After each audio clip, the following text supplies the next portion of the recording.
everybody. Welcome back to another Tucker Tuesday. What's going on out there, chat? Hope you're having a wonderful Tuesday out there today. Let's see who we got hanging out in the chat before we do that. Fostonia, for the 25 buckaroos, said first to say hiya to everybody. Well, hiya, Fostonia. Hiya. Yeah. Yeah. Very nicely done, sir. We got J. Kate Advocates. What's going on? Eric, Donkey Punch, Frank, Shiru, hello, Julie Jinx, Mike Savage, Brian, Fostonia, again, Joshua Montgomery, Ginger Sight, nice. Oh, everybody's out in this bitch tonight. Gen Z, what's going on? Mystic Fox, Midnight Toker, Kiever Dam, may I post Moonshock's GoFundMe? Certainly. Midnight Toker, Ham and Beans, what's going on? Tier, hello, hello. So about yesterday, Drunkle messaged me like 20 minutes before the show started and said he probably was, or that he wasn't going to be able to make it, that he wasn't feeling good. Normally, I would say, okay, well, I'll just do a show with Polly, but I have not heard anything except one message from Polly since Friday, so I wasn't really sure if or how that was going to work. So I just decided to spend Miss Sin's birthday with her.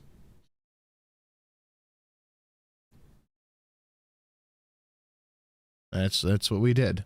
So sorry about that yesterday. I'm kind of all shoulders on it. As far as a show tomorrow, again, all shoulders on it. So I don't know. I just have to wait and see. If I had spend time with your wife on her birthday, really? I know, right? So awful of me. A show with two people I can do, but a show on my own, like the AAA, filling the time of the AAA is difficult, to say the least. But I just ended up going to have a nice meal with Shelly, so sorry guys, couldn't put on a show. It is what it is. Don't know what to tell you. But as far as tomorrow goes, hopefully we'll have a show. That's the most I can give you. That's if I had more information, I would give it to you, but that's the best I got right now. Let's hope you two had a pleasant evening. Yeah, it was not bad. We went out to, we just got some burgers and hung out for a little bit. She got her ice cream cake, which is exactly what she wanted. She wanted her ice cream cake, so got her that. Then her mom got her an ice cream cake, too. So she got 2 ice cream cakes. The selfish little witch that she is. Good for you guys. It was nice. We had a nice little dinner. The food sucked, but it was nice just to sit down with her and have a little dinner. Our loss yesterday was Miss Sin's gain. Yeah, I know, right? Double dessert. Polly gave Drunkle rabies. It's certainly possible. Before we even, I don't remember if I read it out, before we even got started, Fostonia, first to say, oh, I did, because I made fun of the Haya. Neat chat is broke. My shit has been so fucking sideways the past few shows. I don't know what's going on with it. So yeah, hopefully we should have a show tomorrow, but as far as I know, Polly still is not feeling well. So I'm all, like I said, I'm shoulders on it. We'll have to wait and see. If Polly is not around, I will see if Drunkle's up for another improv show. If not, then we will reconvene Friday, because I don't really give a shit. I'll do a show on my own on Friday. You're not allowed to catch rabies. I'm actually feeling pretty good. Whatever I had, I seem to be over the worst of it, and I'm definitely on the mend, that's for sure. With Friday, I can bully Miss Sin into coming in here and hanging out and drinking with me, so that might be the plan. Is it the coof? I don't know. It doesn't really matter if it is. There's no cure for it, so you gotta fight through it.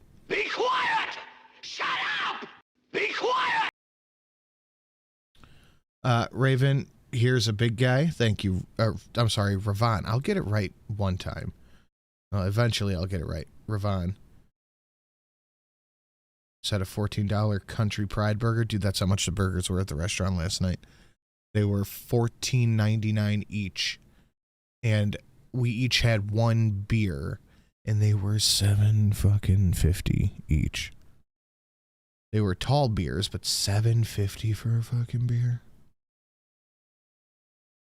$7.50.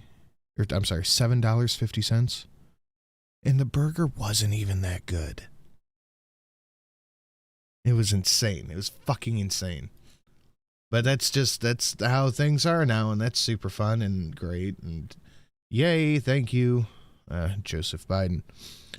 But another thing we should be thankful for Joseph Biden for is what the civil war that's about to break out, possibly, I think, because this shit is fucking bonkers. This shit is absolutely bonkers. This fucking... I cannot believe...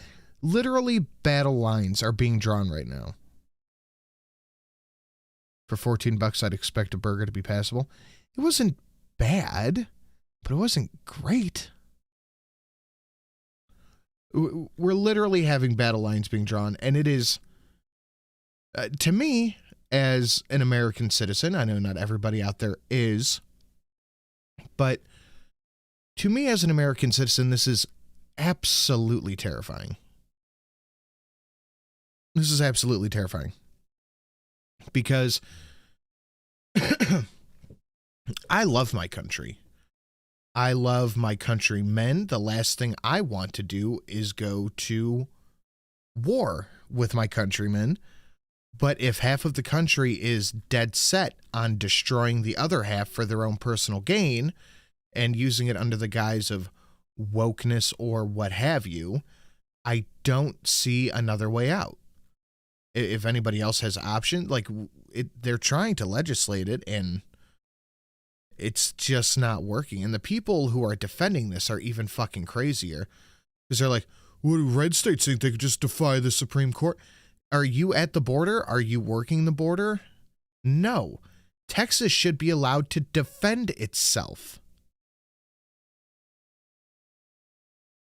I just... You can do a special Creeps In episode. We'll figure it out.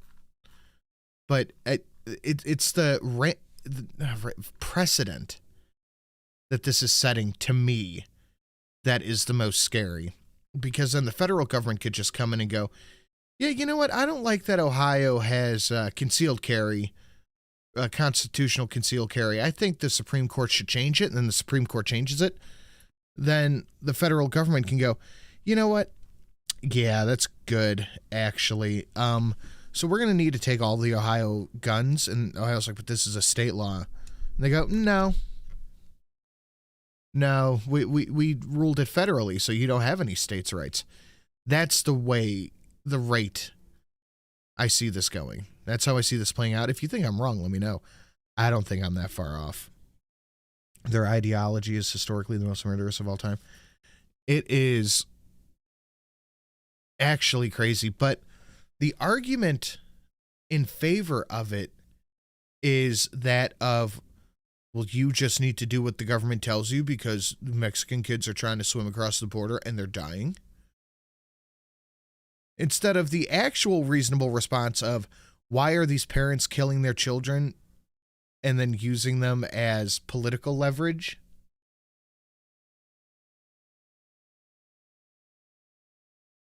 There's a lot of questions to go on here, but we're going to get into these right now, actually. So, guys, should you feel so inclined, the Streamlabs is listed down below. Tonight's goal is to lock the border that we are almost 10% on the way to, and feel like we need to get all of the way to that goal. And as usual, if we fill up the bar, we'll get a song. But if you can't do that, that's perfectly fine. Smash that like button and share it out on your social media. Let's get to. The state of Texas appears to be on a kind of collision course with the Biden administration, with the federal government over the southern border. Can it be protected, or must the invasion continue? The Supreme Court has weighed in on this to some limited extent, but it hasn't solved the problem or answered the question. So what happens now? Things are moving very quickly, and it seemed like there was no one better to tell us what the future may hold than the Attorney General of the state in question, Ken Paxton. I could try that, Luna. I could figure that out. I'll drop him a message should the need arise. I don't know what the future is going to be. Polly could be back tomorrow feeling right as rain. Who joins us now? Mr. Attorney General, thank you so much for coming on. So that's the question. Where does this go? It seems like there are two large forces speeding toward each other. No one's swerving. What happens, do you think? Ultimately, I don't think Texas is going to buckle. I don't really see them faltering or changing their outlook on this. So what I think it's going to come down to is either the federal government backs off or the federal government opens fire. And again, if you do feel like donating to Slabs, just keep in mind your boy needs some 223. You know, I don't think anybody knows exactly what happened because we're in uncharted territory where we have a federal government that is largely not just ignored federal law, not just ignored their constitutional role to protect the state and the country. They're actually participating with the cartels and bringing people here as fast as they possibly can. I just don't think we've ever seen anything like this in our country where we have a federal government not just not doing their job, but affirmatively working with bad people to do bad things to the country. I don't remember anything like this. So can I just ask you to stop there, since you're a law enforcement, you're the chief law enforcement officer of your state. The whole ass South isn't going to back off. Those are the only two things. Those are the only two outcomes I can realistically see. And one is a lot less likely than the other. Can you assess whether what the Biden administration is doing now is, strictly speaking, criminal? Are they breaking the law in how they're handling the border? I think they are. I mean, they're taking federal law and dismantling it. He has a constitutional duty to implement what has been put in place by the elected representatives. Yes. And he's just not doing that. And he's making up his own rules as we go that allow the cartels to gain a foothold, a really strong foothold in the United States, not just in my state, but really across they're building a network across the country. We had a cartel killing in Jersey a couple of months ago. I wouldn't say they're establishing it. I'd say that at this point they have an active network. But nobody's ready to talk about that. The feds will do what they always do. They will threaten to pull funding, such as highway funding. The states always buckle. I don't know. This is something that I think they should be like, you know what, go fuck yourself. So that they can keep doing this well after Biden's gone. So just to the next few days or weeks or months or who knows, the Biden administration has effectively threatened your state and said you've got 24 hours to do something. What are they demanding that you do, and where does this go short term, do you think? If he has ties to the cartel, it's treason. I have seen that idea floated around quite a bit that the Biden family could be getting cartel money somewhere for their opening of the border. But look, there was literal proof of Hunter Biden getting money from Ukraine and nothing happened. So there could be just like a cashier's check from the cartel to Joseph Biden in the amount of $5 million. And they would go, well, that was actually just a loan payment. They were just paying him back.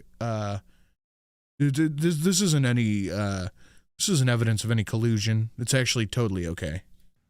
You know, I'm not exactly sure what we're supposed to do. I mean, is it we're supposed to let them help them cut down wire and fences? We weren't ordered to do that by anybody that I know of, and so we have no obligation to help them violate federal law, and we're not going to do it. And I don't think Abbott's going to give in. I certainly don't plan on giving in. So they're pushing us to help them, and we're not going to help them violate federal law. We're going to try to defend our border the best we can with the resources we have. And, you know, my job is to do it in court. Abbott has other resources at his disposal, and I hope he uses every single one of them to stop this. There's not one power Hey, Tucker's using the same mic I am. I just noticed that. Center in this country, the media, the government at all levels and both parties, big business. There's not one power center in the United States that would like to see secure borders. And so, of course, we haven't had secure borders, and now we're being invaded, and no one's really doing anything about it. So it's just a matter of time before citizens who love their country, in many cases who have served their country overseas. But that's the thing, is citizens who love their country don't want to see it overrun by people who want to subvert what makes it great. They don't want to see what makes this country great turned into dog shit by people who don't even not only not share your values, but don't share your outlook and what you think is best. Literally nobody wants that. In any other time in history, when tens of millions of people were pouring over the border, it doesn't matter what border it is, it was always an invasion. But this isn't, because white? Well, I got up at the right time and that ratio was crap. Great, chat. You breathe, right? You like breathing? Well, dipshits don't like breathing. I know, I've seen it in Minecraft. If you don't want to be a dipshit, smash that like button. Thank you, Steve Dave, and that is correct. You should be smashing the like button immediately. Oh, and we still do have one single McKinley package left, should anybody want such a thing. Decided to get a little more active in protecting their country. And that's why we're about to see the Take Our Border Back convoy. It begins on January 29th. Truckers, bikers, anyone who wants to come and protect the United States and demand that our government secure our southern border is welcome. They'll be driving to Texas, and one of the people who will help them navigate that state is Doc Pete Chambers. Chambers is, true to his title, a physician. He's a former Green Beret. He was recently down in Eagle Pass, Texas, and here's part of what he saw. Doc Chambers from Eagle Pass, Texas.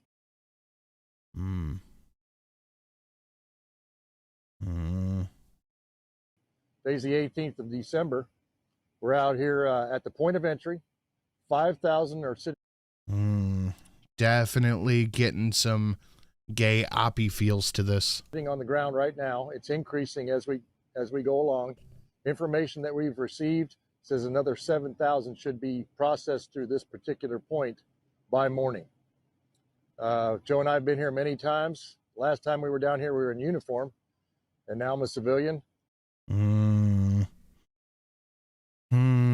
Chat, what are you thinking on this one? I'm getting so. Oh, I see some people sharing it out on the Twits. Thank you. And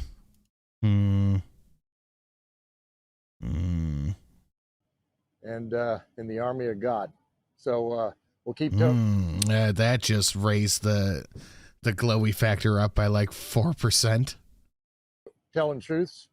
And you need to get this video. Ex-Green Beret, probably officer. He's a Fed. This is glowing more than that glow dildo I made. To your legislators and tell them, in the state of Texas particularly, this is out of control. So not surprisingly, Doc Pete Chambers has been attacked by dying legacy media outlets as a deeply scary person, because your country being invaded is not. Oh, fuck. What's the Fed donation? Call to Curly used to hit it all the time. Fuck, I don't remember. Not scary. It's all totally normal. We thought it would be worth talking to Doc Pete Chambers about what he expects to happen with this convoy and his role in it. He joins us now. Dr. Chambers, thank you so much for coming on. All right, I don't know why Tucker brought the Fed on, but let's see. It's great to be here, Tucker. So what can we expect with this convoy? Can you describe what it is and what its purpose is? We got a great big convoy. Right. This is a peaceful assembly. This is what we do as Americans. This is how we shed light to a subject. This shedding of the light will result in exposing really what an open border policy looks like. We know what an open border policy looks like. We have eyeballs. Yes.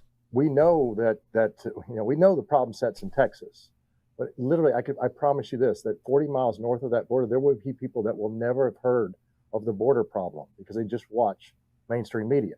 Yes. And so this is what that is about.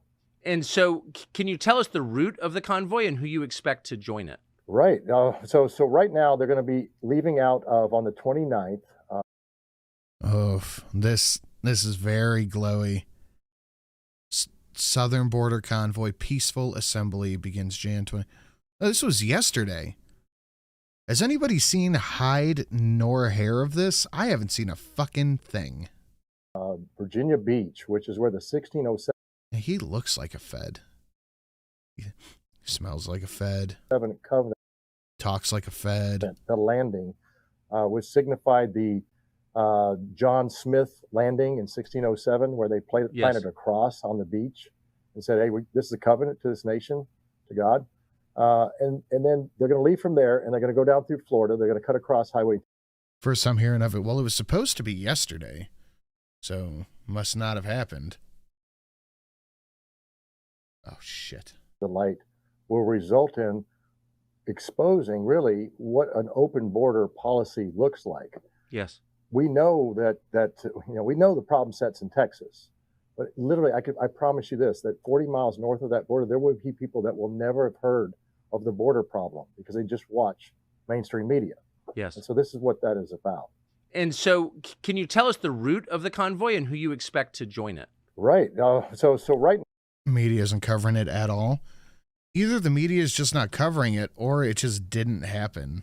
Like 4 people showed up and they're like, eh. Now they're going to be leaving out of on the 29th, Virginia Beach, which is where the 1607 covenant, the landing, which signified the John Smith landing in 1607, where they planted a cross on the beach and said, "Hey, this is a covenant to this nation, to God."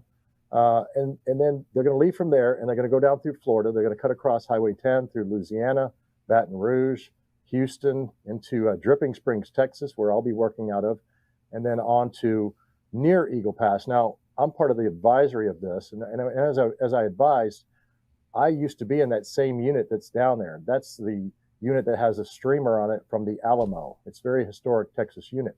And so he's insinuating that people who live in Texas aren't aware of the border crisis because they're not on the border? They are down there holding the line. And I know those soldiers. I worked with them. I took care of them as a doctor with Operation Lone Star.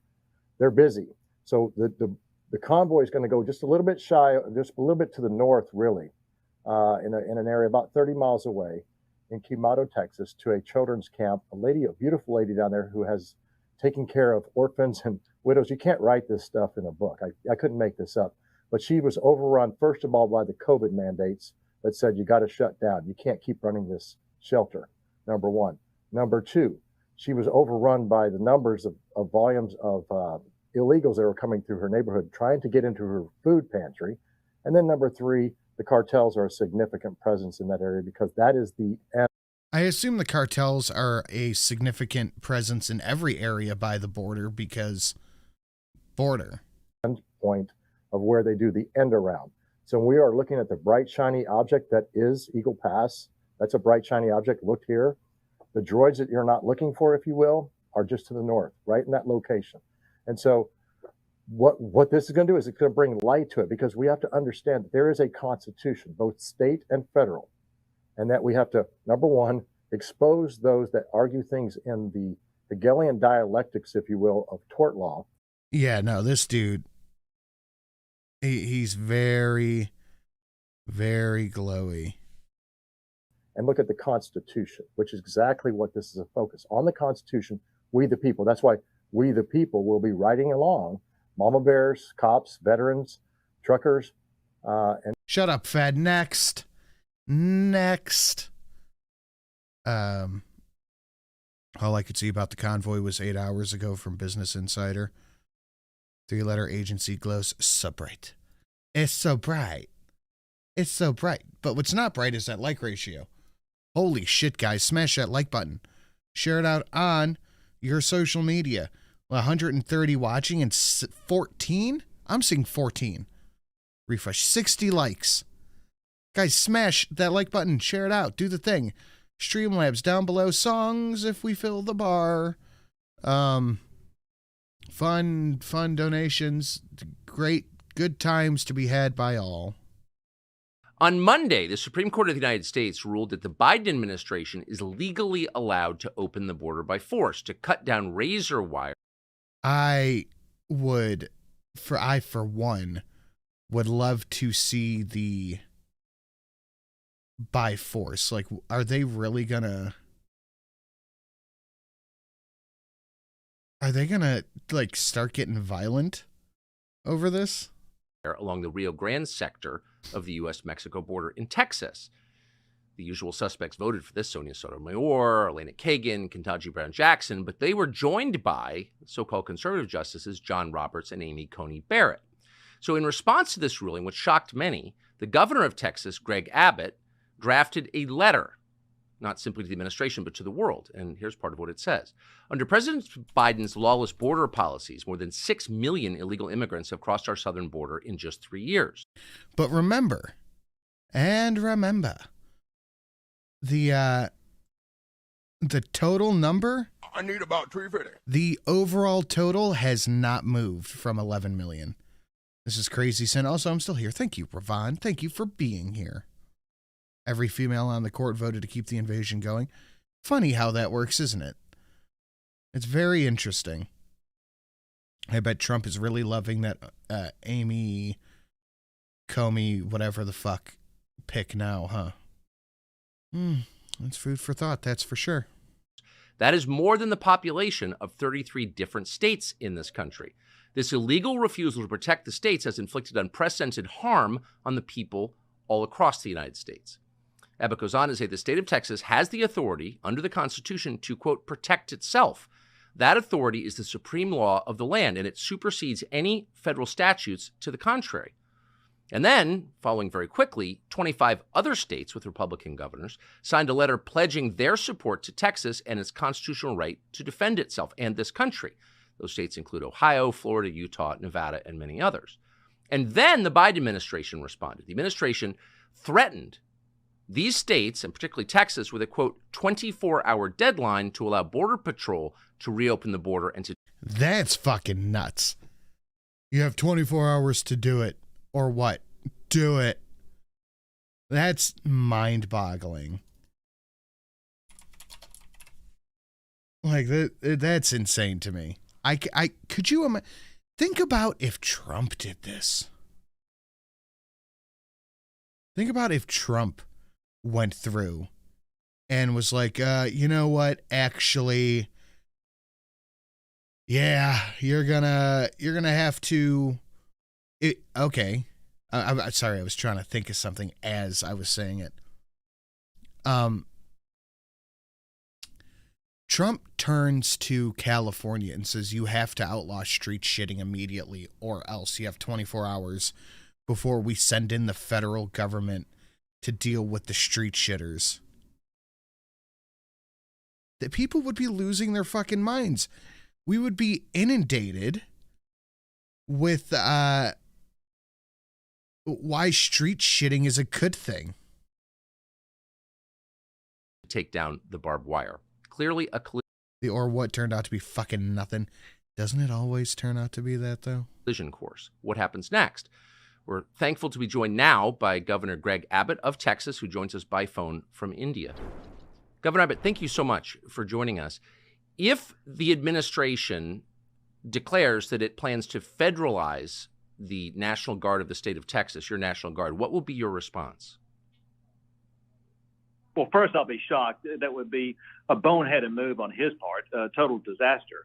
But for one, as you might imagine, we are prepared in the event that that unlikely event does occur to make sure that we will be able to continue exactly what we've been doing over the past month, and that is building these barriers, whether it be the concertina wire or other anti-climb border barriers, whatever we've been building. The Biden administration is now trying to attack us because of it, and we will continue to do exactly what we're doing to expand our denial of illegal entry into the state of Texas.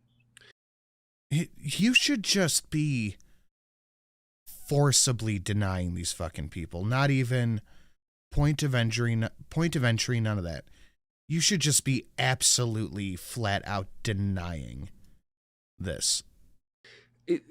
with state employees, I assume, not with National Guard. But can you envision a scenario in which you would put armed state employees on the border instead of the National Guard of Texas? We do have other armed state employees on the border as we speak right this minute, and that's the Texas Department of Public Safety, as well as other law enforcement officers, as well as National Guard from other states. And you can be assured there will be more National Guard from other states and more law enforcement officers within the state of Texas and other states. And Tucker, I just signed a new law in the state of Texas that will go into effect on March the 5th that authorizes any law enforcement officer in the state of Texas to be able to arrest anybody coming across the border illegally.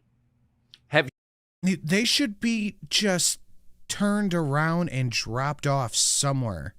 Just drop them off on the other side of the Rio Grande. It doesn't really matter. It's not here. Have you spoken to the president or anyone from the Biden White House about what appears to be an imminent collision? I have not, to be clear. I have spoken to the president about the border. I met him on a tarmac in El Paso and talked to him directly about what was going on. I handed him a letter that had in it immediate solutions he could take that would immediately secure the border without the need of any new law to be passed. But that's never going to happen. Despite the fact that I handed him on altogether 8 different letters, he has refused to ever respond. My point in telling you that, You need that voter base, man. laid down the precursor of what's called Article 4, Section 4 of the United States Constitution to show that we have been invaded and we have demanded support from the president to safeguard our state, and they have refused to do so 8 times, and that authorized me to declare an invasion under Article 1, Section 10 of the Constitution to make sure that Texas is going to be able to use every tool in our arsenal to defend our state. Of the couple of dozen Republican-led states who've pledged support for you, how many do you think would send National Guard to Texas? I'll be shocked and disappointed if almost all of them do not send. There have been about 10. We're at 25 now, so half. That's not too bad. So far that have sent National Guard or other law enforcement. They now are joined together with us. And this is a fight for the future of America, and they all know it. And so I believe that they will all be in on December. It's just a remarkable moment. And I know you're heading out, but my final question is, how do you see this resolving? What happens next? Well, Texas is going to continue to expand the border barriers that we are erecting, the razor wire that we're putting up, and to continue to gain control of more land over the coming months. I believe, however, that this will all come to an end on January the 20th of next year, because I believe a new president will be sworn in, a president who will actually enforce the immigration laws of the entire country, not just the Texas border, but New Mexico and Arizona and California and the Canadian border also. And we will have safe and secure borders once again, because we will have a president who actually will enforce the laws of the United States of America. But in the next year, are you concerned? Don't do that. Yeah. About any kind of conflict between state forces, whether state employees or National Guard, and federal forces? So, Tucker, all we can do is be as prepared as possible, deploy as many people as possible, do as much as possible to put up more border barriers and deny illegal entry. And our head is down. We're working hard, regardless of what the Biden administration is doing. Governor Greg Abbott of Texas joining us now from India. Thank you very much, Governor. Why is he in India? Thank you. Take Anybody care. know? Very interesting. He believes Biden won't win 2024. I don't know anybody who thoroughly believes Biden is going to win 2024. Like, who is looking at this and everything that's happening going, you know what? That's who I want to lead the country. We've covered it on the AAA a few times that he, like, nobody wants him. So I don't know what the what is with that, but I'm having a very hard time believing Biden is just going to be the out and out pick for 2024. It's very fucking unlikely to me. Guys, that ratio is still shit. Smash that like, share it out, do the thing with the thing and the thing down below. Oop, that was loud. The thing down below. Slabs, we are still a little bit shy of 10% to goal.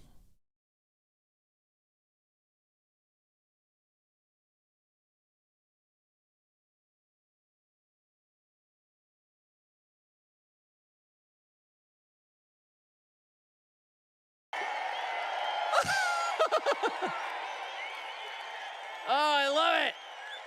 Thank you for having me. I have never spoken in a cooler place in my life. I cannot believe I'm in a hockey arena in Edmonton, Canada in January. This is the coolest. My friend Theo Fleury is here, which kind of adds to the authenticity of it. 500 million voters, probably. Go Theo Fleury. Thank you. I am thrilled to be here. I think we got like 2 stacked up here. Looney Lenny for the buck, but they do want somebody like a Democrat in the office. They'd rather take anyone over Trump at this point, and that's what it comes down to.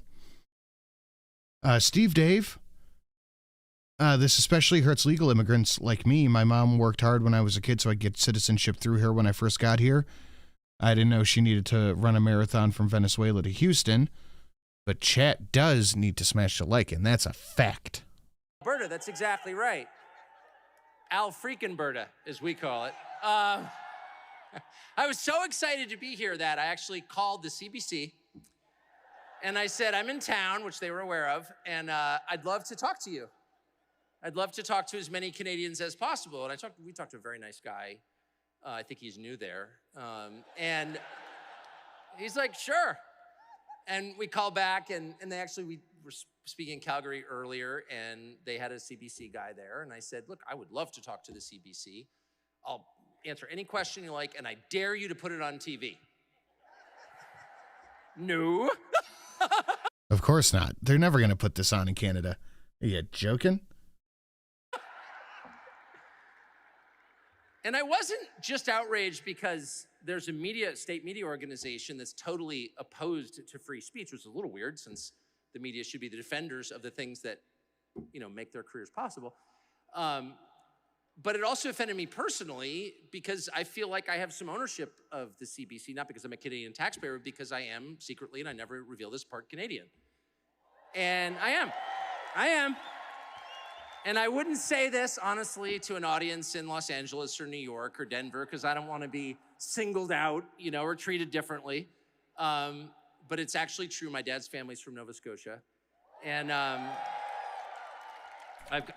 we had a place in Nova Scotia my whole life until a few years ago when we sold it to a guy called Gerald Cotton, who mysteriously died sort of colitis in India with the keys to like $1 billion in Bitcoin.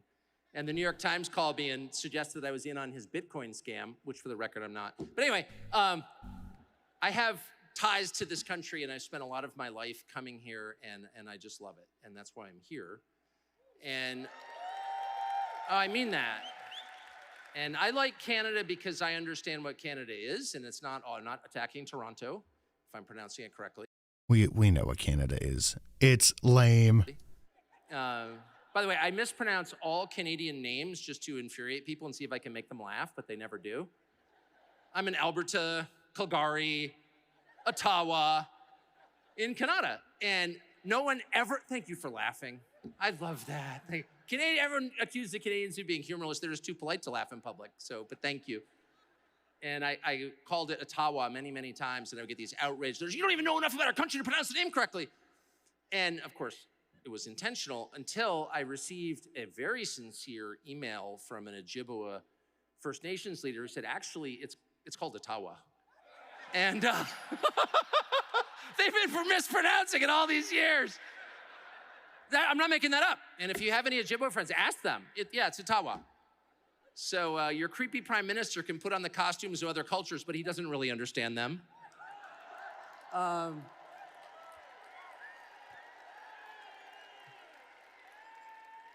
But I'll be honest, there are two things that I like about Canada, and both are totally sincere. This is not a pander.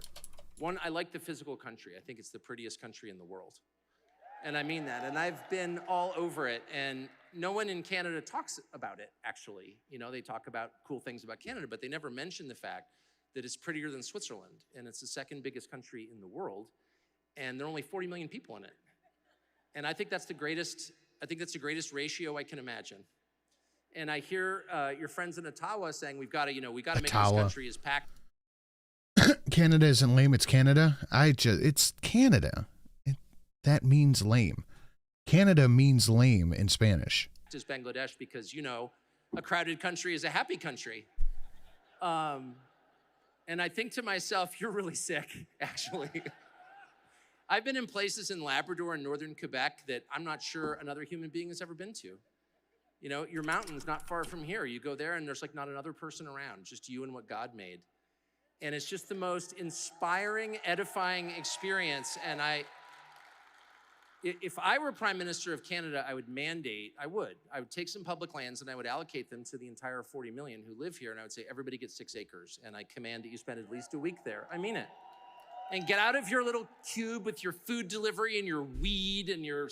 Can you see Canada from your house? Probably not. I doubt it. Stupid internet service. And go sit in the dirt in the God's most beautiful country and enjoy it. And then you'll understand what Canada is. I mean it. I mean it. And go catch a trout. And you don't have to kill it, but catch it. And see the kind of fish or a walleye. You don't have to go. We should be encouraging people to go fucking fishing or something. Go shoot a moose, though you can. But you should know the country that you live in. And you shouldn't just be clustered near the border of like Detroit. What? Spread out a little. And people who have a little bit of contact with the natural world and the animals that live in it are a little bit clearer thinking, I have to say. And I met a bunch of them tonight in the photo line. Have you seen Fiji? No. Why would I get to see something that awesome being this poor? And you could just feel the vibe coming off them. These are people who are taking the long view on life because they know what it is, you know, and they know how precious it is, and they know how little control they have. Because when you farm, you really don't have control. And I don't care how many agronomy degrees you have or how clever you are in your planning. In the end, you don't control the weather. Despite, you know, the really fierce attempts of the US government to control the weather, they don't. And neither does Justin Trudeau. He doesn't, because he's not God. I don't want to blow his mind or anything. And when you realize that you're not God, you have hit upon the root of all wisdom. I am not God. Well, what is it? The truly smart man or the wise man knows what he doesn't know or something like that.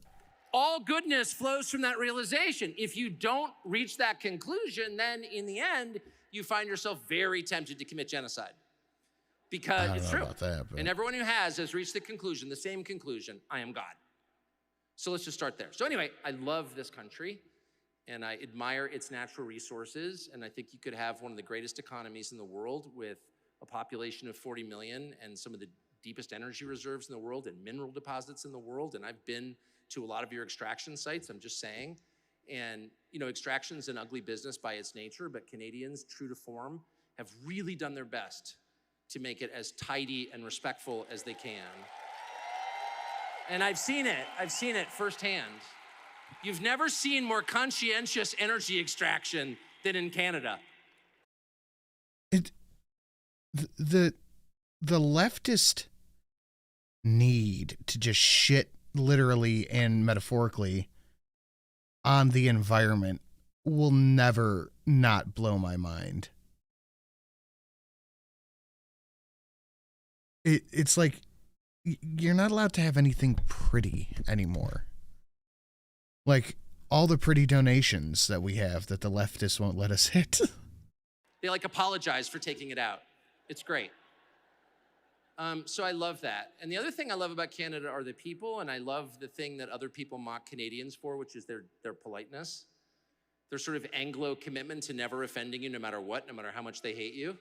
Even the CBC today, they were like sort of apologizing for calling me a Nazi, like, well, we'd love to have you on, but we have to have another meeting and we got to do another segment on intersectionality. And obviously they know that I'm a racist because I don't believe in climate change and I'm not trans, because that makes sense. I mean, that makes sense to me. I hail the whale? Indeed, sir. And that's the sum total of their entire programming schedule. Flip onto the CBC. By the way, in breaking news today, you're a racist. Oh, eh? Yeah. So obviously they're loathsome and bent on my destruction, but they're very polite about it, which I appreciate. I do, because I believe in, oh, there's Theo Fleury right there. Without my glasses, I see him. And I appreciate that. I do appreciate that. And I strive to be a politer person, and I'm not always, and I obviously, can offend people and use profanity, but in my heart, as an Anglo, honestly, I really strive to be polite. And you all pull it off in a way that's just remarkable and admirable. And thank you for that, for adding to the sum total of civility in the world. But thank you. But here's my Don't these people cheering know he's a bad person? concern. And it's part of a larger concern that people's best qualities are leveraged against them. And that what unscrupulous people in power do, if they're smart, is they don't dispatch an army of young men in tight uniforms to goose step through your town because it's a little bit too obvious. You've seen that movie. And you sort of know what happens next. You take up arms, you form a resistance, you drive the people out, and freedom returns, right? You guys have seen that movie. It's been done about 50,000 times. And oh, if only that's what we were facing, because that is straightforward. This is a really good point, but also a blackpilling one. That is very straightforward, but that is absolutely not what we're facing here. What we're facing is deceitful, purposely, and people are lied to about it under the guise of fake wokeism, so they will support it. And that's what makes this so dangerous, is because it is sold as a lie. Hey, you need to give the government more control over the ability for you to defend yourself because Donald Trump's a racist? And people go, yeah, he is a racist, so we should. They're fucking idiots, man. That's the kind of masculine expression of fascism. But the West is now facing a far slyer opponent, which is the feminine expression of fascism. The Chrystia Freeland version of fascism. Yes. Yes. And I know a lot about this because I knew The road to hell is paved with good intentions, but that's implying that these people have good intentions. They don't. Their only intention is staying in power and lining their own pockets. That doesn't sound like a good intention. Chrystia Freeland, when she, was a journalist at the Financial Times, whose name shall forever live in infamy for employing her. And I remember even then thinking, this woman is not bright at all. But boy, does she have high self-esteem. I don't think I've ever even seen it's off this. I don't know what the self-esteem measurement scale is, the Richter scale.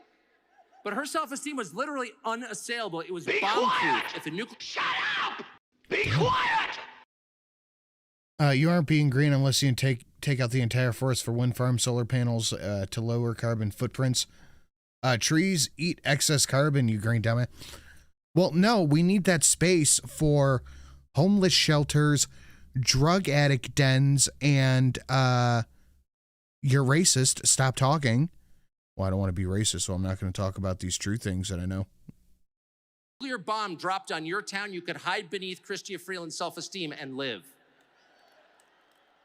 There's like nothing you can do to shake it. Nothing. No amount of evidence of her stupidity and wrong decisions and idiotic views could dissuade her from the core belief that she was awesome and you were not. And I kind of stood back in admiration. So I guess I shouldn't be totally shocked that she's helping to run and destroy your country. But she's doing it in her signature way.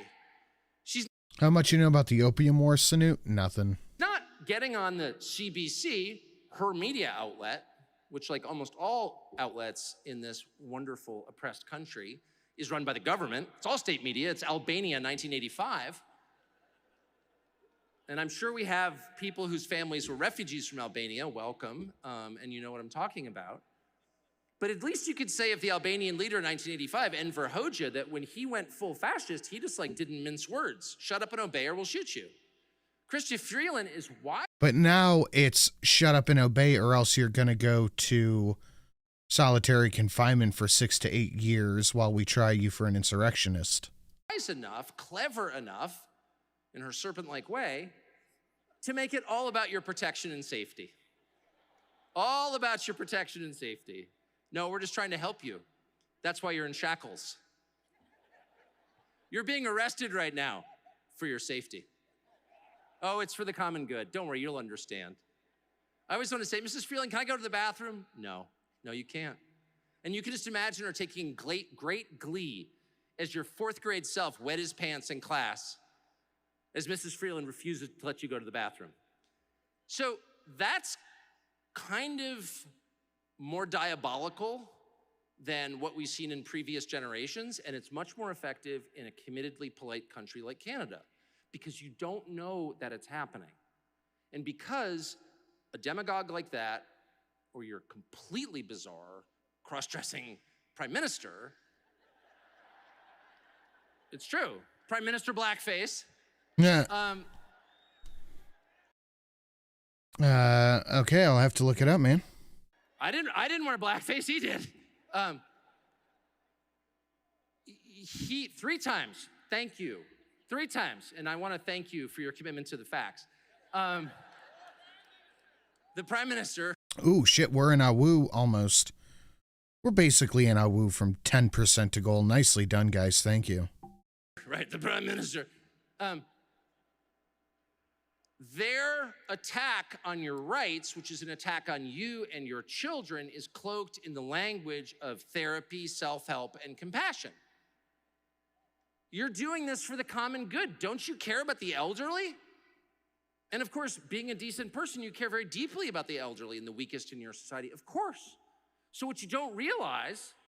But these people absolutely don't.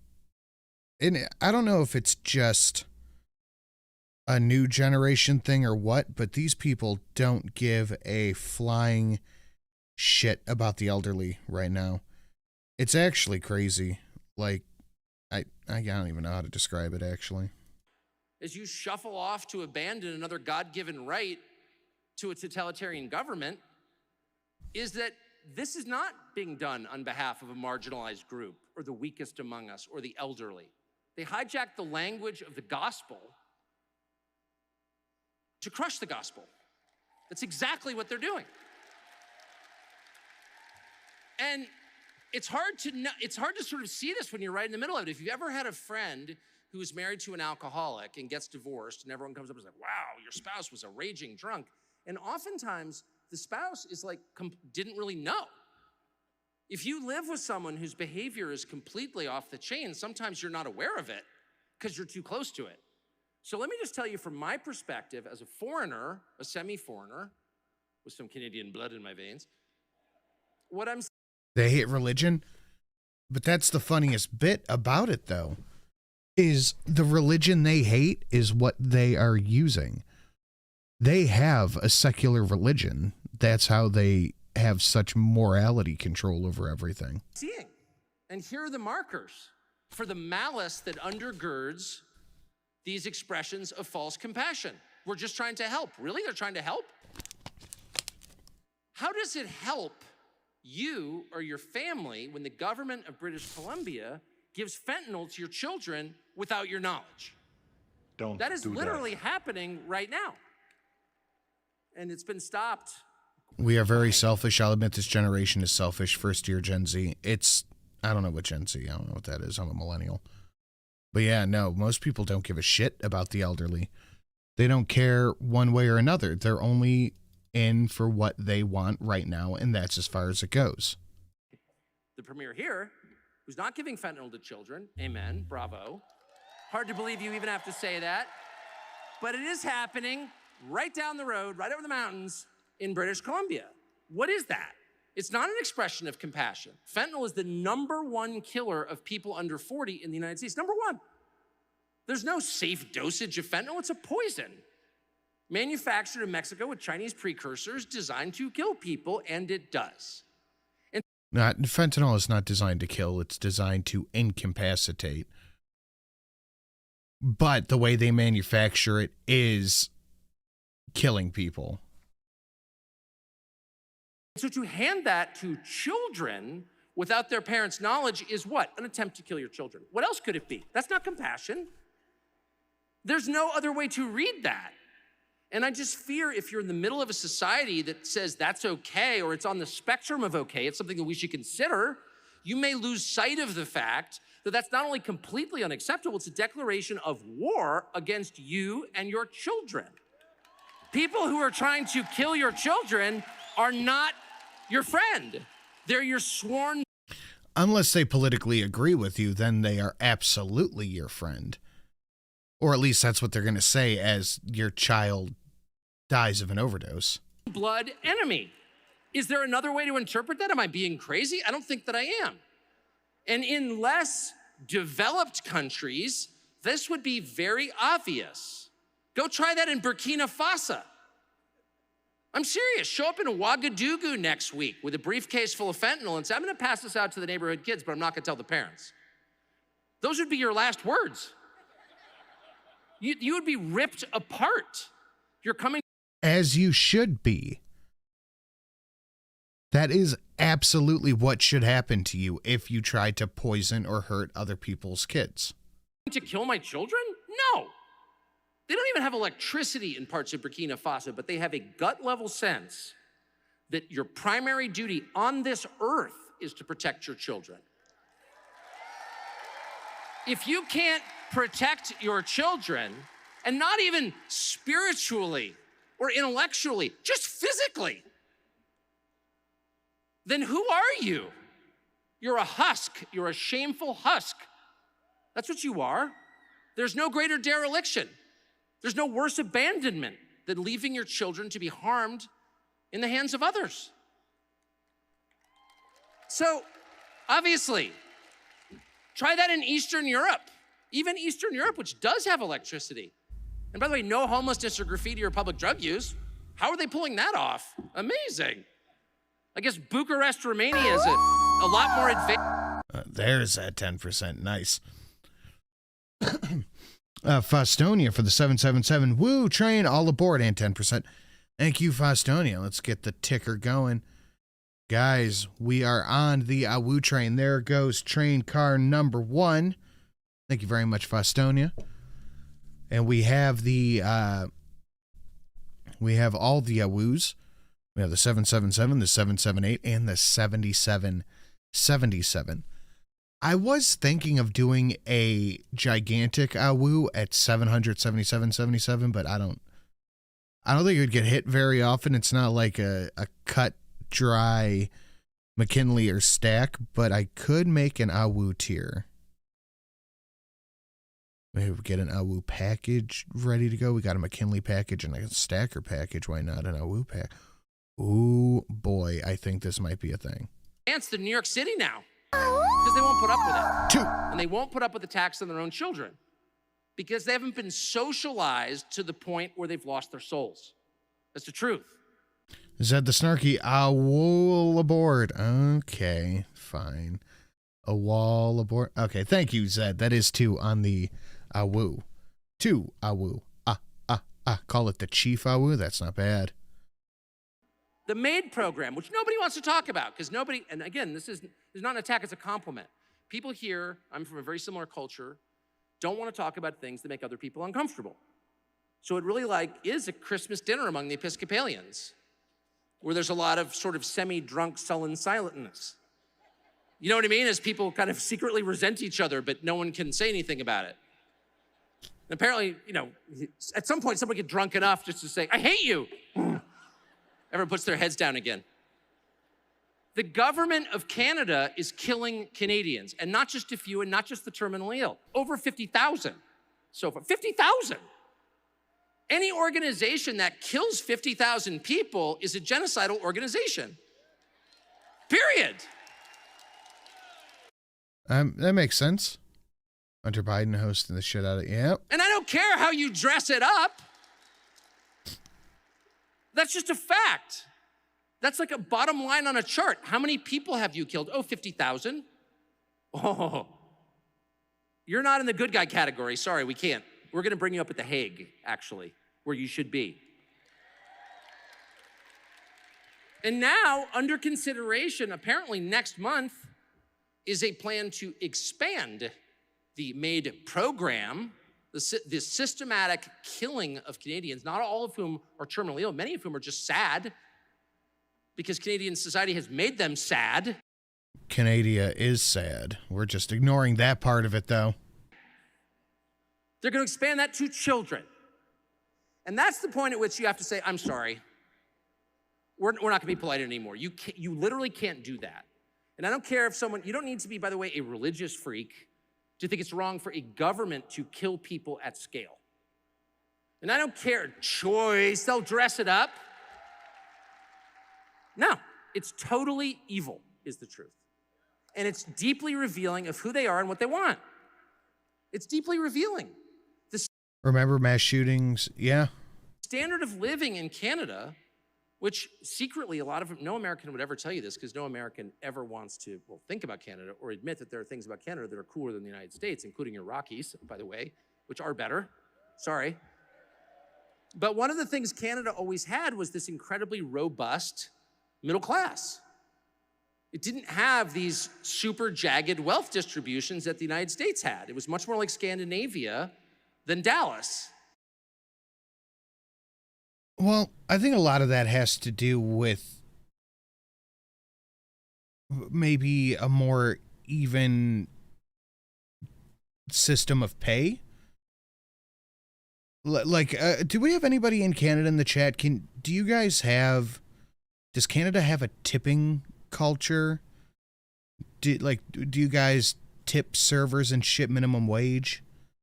And America has a fucking massive gig culture right now where people are literally making their living by doing shit like Uber delivery, Uber driving, shit like that. And I personally always liked that. I did.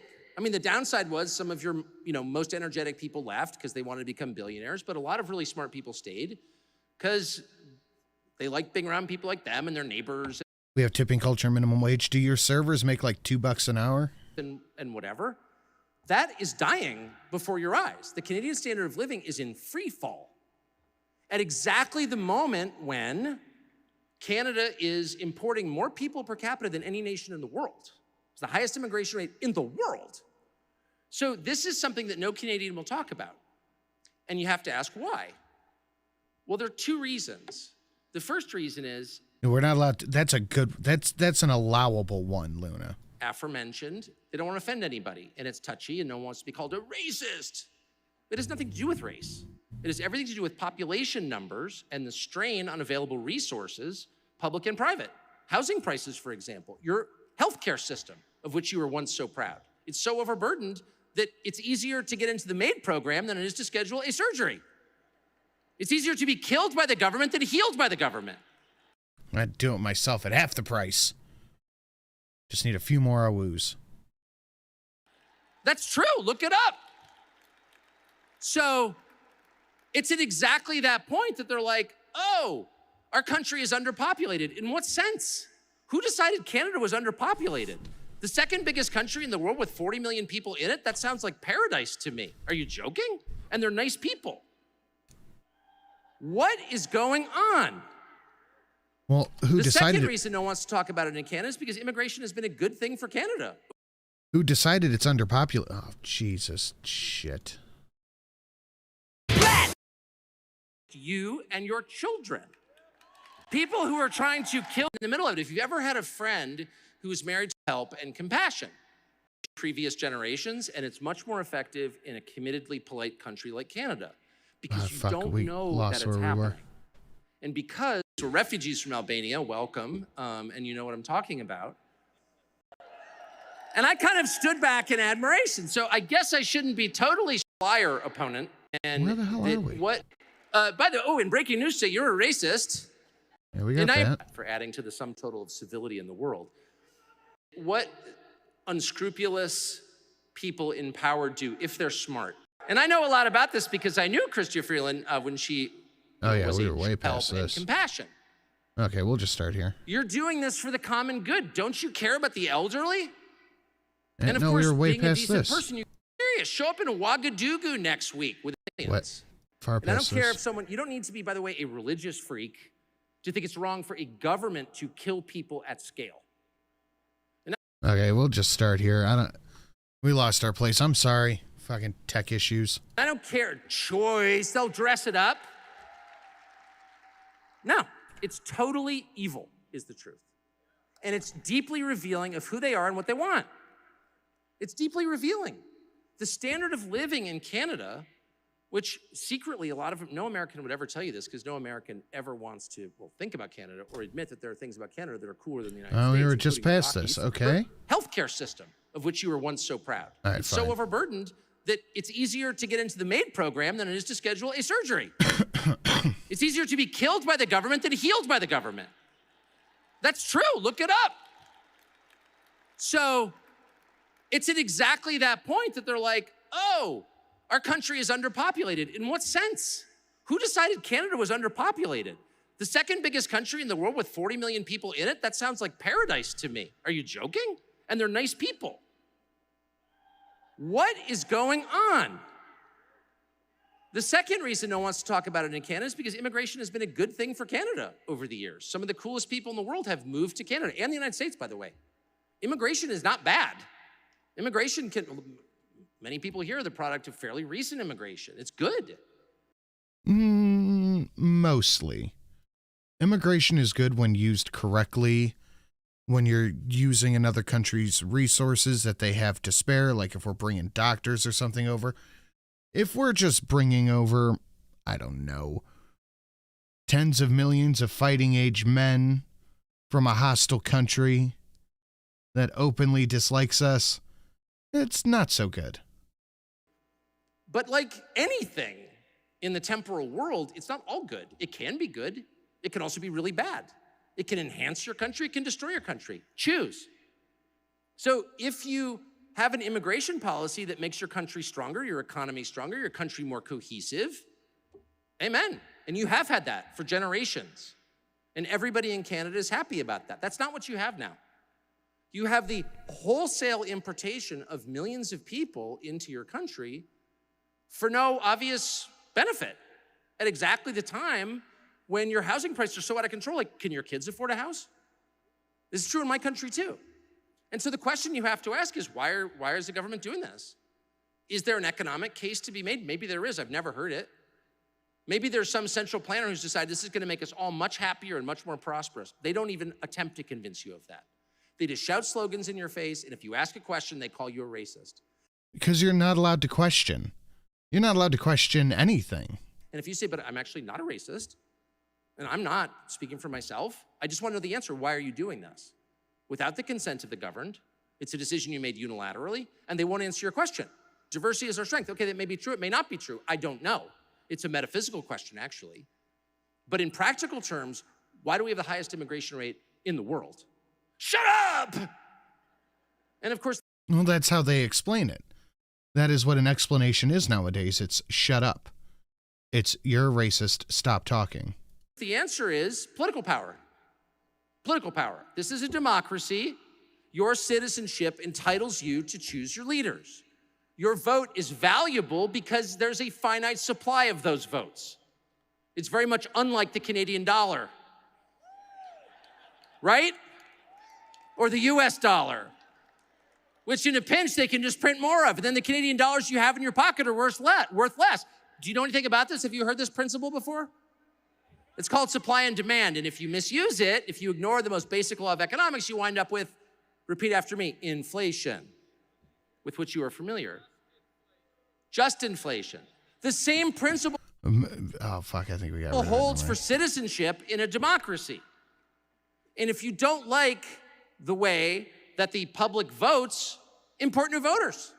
And that's precisely what they're doing. They're doing that in the United States as well. And here's my point. You're taking it because no one's saying anything. And I'm just warning you that if this was a mistake, If these were policies formulated by people who actually loved you and had just gone off course and were doing the wrong thing, as you often do with your kids. If you have children, you often make the wrong decision with your kids. I mean, sometimes you do. That's part of being an adult, though. Being a parent is knowing sometimes you're gonna fuck up. You're gonna make the wrong call. But owning it and admitting it is the issue that our government just doesn't do. No government does it. But you're brought back on course by your love for your children. So over time, you make the right decisions because you're animated for a desire to protect them because you love them. But if you hated your children, all of your mistakes would be in one direction, and that direction would be toward destruction. And there is zero evidence that the Trudeau government loves you. And there's overwhelming evidence that they hate you and your families. How is that not true? Every single government right now. Like, what evidence is there that the American government loves you? Anybody got this? If liberal and NDP politicians are sending fentanyl to your children, if they're trying to add your children to the list of people who can be killed by the state, who aren't even terminally ill, if they are changing the composition of your country without asking your permission, if every communication you have with Ottawa is a lecture about your moral deficiencies, you're a bad person, shut up, racist. There's no love at all. There's only contempt. And the reason I'm saying this is not to upset anyone or hurt anyone's feelings, but it's very important. It's the most important thing to understand the terms of the debate and the consequences of its outcome. These are high-stakes questions. You thought Quebec separatism was a big deal. This is a big deal, what you're living through. These are this isn't just happening in Canada. This is a major American issue going on right now. These are very high-stakes things. What is the government doing for the citizens that we should be okay with? It's very high-stakes stuff that we should be asking, that we should be trying to figure out. What's it going to be? And not just you, but the entire West. These exact issues mirror those throughout the Anglosphere. That would include the United States and the UK and Australia and New Zealand. And for reasons that I can't fully comprehend, because I am not God, these trends are present in all of those countries at exactly the same time. And those countries are on the brink of becoming not salvageable because the people who live in them have been completely broken and led astray, misled by their leaders, and ultimately replaced by their leaders. And that's not a conspiracy theory. It's a... Well, but it is. You're conspiracy theory. You're doing conspiracy theories. That means you're a bad person, so we have to ban you from all social media immediately. Fact based on the numbers. And anyone who tells you, oh, that's a racist conspiracy theory, lay out the numbers for them. What are we looking at? What's the justification for this? Why are you doing this? As the people who are born here languish and decide it's better to die than to keep living here, why aren't you helping? So here's my advice. First thing you need to do, I think, in this country is figure out a way to tell people what's happening. And I would do it in a very Canadian style, in a non-inflammatory, highly rational, super polite, nice. But that's the thing, is these people don't give a fuck about nice. They don't care about niceties. They don't care about any of that. They care about what you are doing for them, what money they can get from you, what power they can get from you, and that's it. But also uncompromising way. These are the stakes. This is the truth. I'm going to stand on the truth. Unfortunately, you have a couple of wonderful media outlets who I've spent a lot of time with in this country, but they're small. And they should be huge. All of your media, yeah, that's right. That's what I was thinking of. All of your media, with only a few exceptions, are controlled by the state. It's not just CDC, CBC. We have an institution in our country called the CDC, which is almost as sinister. But you need a way for Canadians to know what's happening and to understand. You need a way. And it can't just be about Justin Trudeau, who's, if I can just say, so absurd that guy's gonna sashay off into history fairly soon, I think.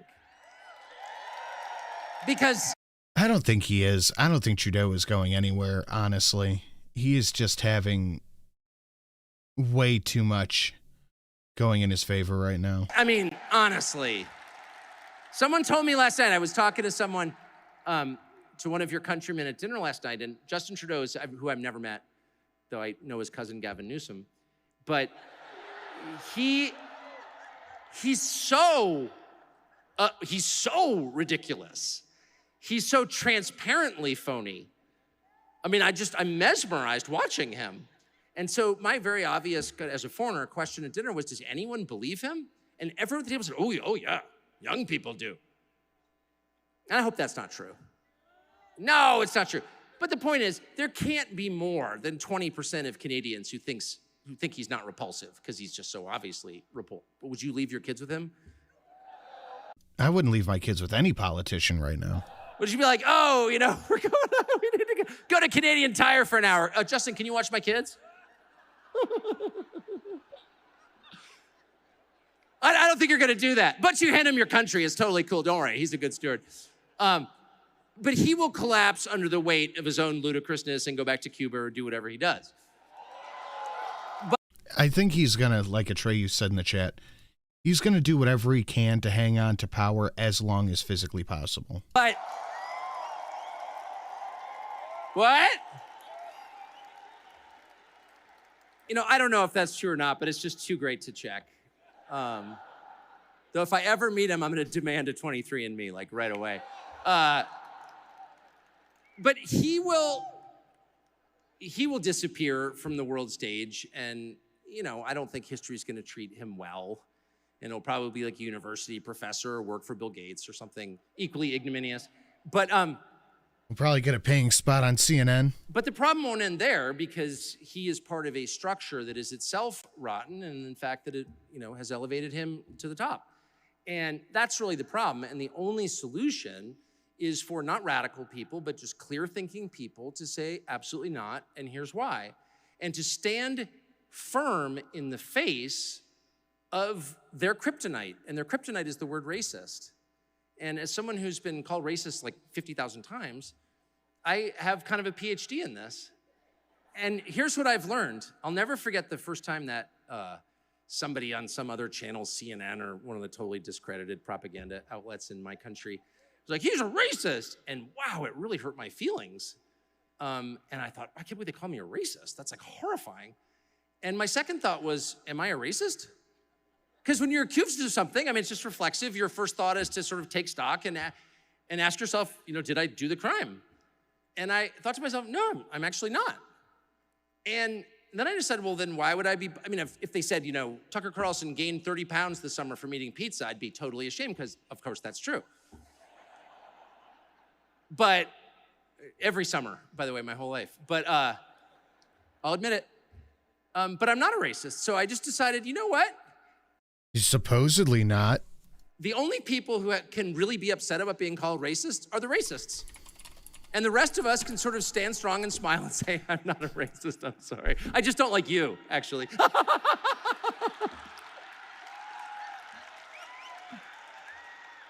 But that's the leash. That's how they keep you silent. And when they started calling people who question climate change, just cracks me up. In a country shaped by glaciers, has there been climate change before? I'm just wondering. Oh, did the glaciers melt because of SUVs? No, I don't know, we'll check. Anyway, climate change.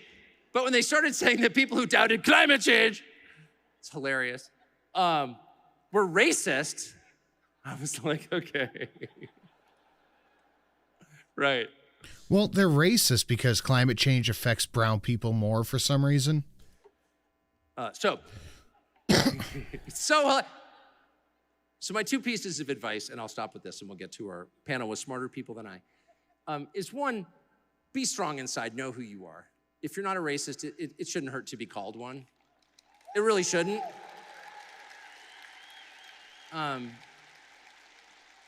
And two, I've been attacked for calling Canadians humorless or whatever, and as I've said, I don't think that at all. I do think you've lost an awful lot of good comedians who fled your country to the South. because I do think it's hard to, there's a culture of self-restraint and of modesty here, clearly. And yeah, that's what I think of Canada. and I think it's hard for Canadians to sort of mock someone else because it feels forbidden. And I get that, and I appreciate that sentiment. But now is the time for mockery. It is. It is. You are led by buffoons in costume. You really are. And if Chrystia Freeland, fascist midget, and Justin Trudeau, perky little Justin Trudeau, those are your leaders, okay? And if you can't laugh in their faces, if your first response is, how do I get to a place where you, who I wouldn't hire to clean my pool, is running my country, get out of here, freak. Go back to your costume party. Laugh in their faces. Nothing is more empowering to you and more disempowering to them than laughter. Because the one thing they want is to be taken seriously. These are broken people. These are hollow people who are desperate for power because there's nothing else inside. There's nothing else inside. A normal person doesn't lust for power. He doesn't. He can use power to effect good, but power for its own sake is not interesting to him. In fact, it's dangerous, and wise people stay away from it. And so the kind of people who do lust for power are freaks. They're sideshow freaks. And the last thing they want is for you to say that out loud because they melt. Like a vampire at noon, they just disappear. And the second you laugh at them, you realize how good it feels to tell the truth. And you are empowered by the spirit of truth when you do that, and you become stronger. And so I look forward to your mockery of the people who misrule you. Thank you. That is a damn good way of thinking, honestly. I never thought of it like that before. I mean, we laugh at these people because they are laughable. The shit they want to do and the shit they say is so fucking off the wall and unrealistic that you can't really help except laugh at it. But they despise it. They absolutely despise being laughed at, being taunted, being made fun of, because they view themselves as some type of superior being that are not only unquestionable, but unmockable. You can't laugh at me. You can't make fun of me. You can't just disregard what I'm saying. I am morally better than you. I am in charge. You have to listen to me. It's like you give a brat. It's like you give some fucking bratty kid control and power. What is the first thing they do with it? They immediately misuse it as much as they possibly can, or they actively use it to cause harm, which is in effect what these people are doing. So laughing at them probably is their Achilles heel. Just going, no, fuck off. I'm not racist. You're hilarious. Get out of here. It probably ruins their fucking day, honestly. Which is, in effect, what I think all of us should be doing going forward. But that's it. The only other video we have tonight is like an hour long or 45 or an hour long minute interview with Russell Brand. I think we'll save that for next week because, is it Russell Brand? Let me double check that. Yeah. We'll give that a watch next week. I'm not too keen on that one. But yeah, we'll see. That's all we do have for tonight, though, guys. Thank you for coming and hanging out. I will see you tomorrow for a midweek Sin Day stream over on the Sin and Sash channel. And if not a AAA something at AAA time tomorrow. Guys, have a lovely evening. Thank you so much for your donations, and I will see you tomorrow. Do the interview with Cat.